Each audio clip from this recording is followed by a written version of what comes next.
Hi guys, तुमचं माझ्या चॅनलमध्ये स्वागत आहे। आज मी वाटाण्याच्या दाण्याची चटणी करणार आहे।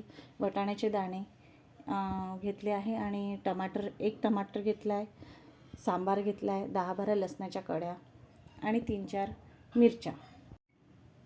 आपण यांना फ्राय करू।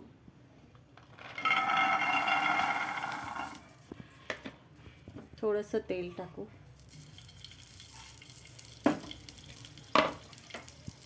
ह्या मिरच्या,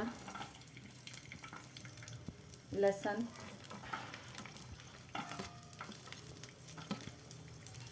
यांना छान फ्राय करू।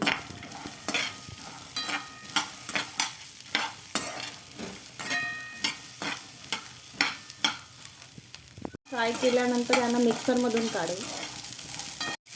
हे छान झालं आहे। आता आपण यांना बारीक करू, मिक्सरमधून बारीक करू। आपण आता यांना मिक्सरमध्ये टाकलं आहे आणि यांना बारीक करू मिक्सरमध्ये। बघा, हे मिक्सरमधलं झालं आहे, पण याला जास्त पण बारीक नाही करायचं।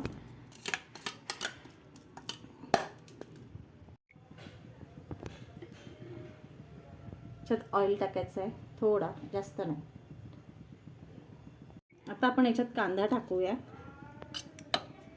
छोटा कांदा, मोठा नको।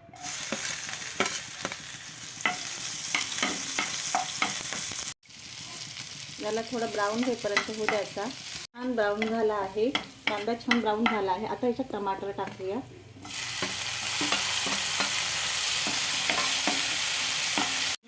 चवीनुसार मीठ, थोडी हळद आणि तिखट।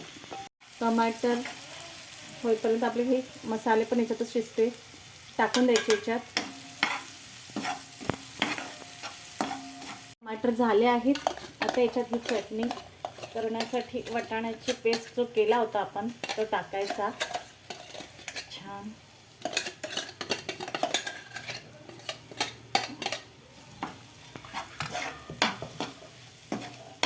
बघा, किती सुंदर दिसत आहे।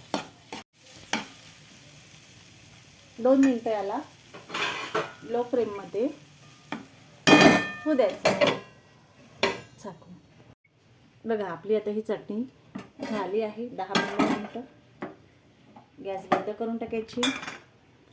आपली चटणी रेडी आहे। बघा, आपली ही चटणी झाली आहे। बघा, किती चविष्ट आणि सुंदर चटणी रेडी, अगदी 20 मिनिटात। बघा, किती सोप्या पद्धतीने झाली। आणि आपण आता याच्यावर सांबार टाकू। याचप्रमाणे ही चटणी रेडी झाली आहे। लाईक करा, सबस्क्राईब करा।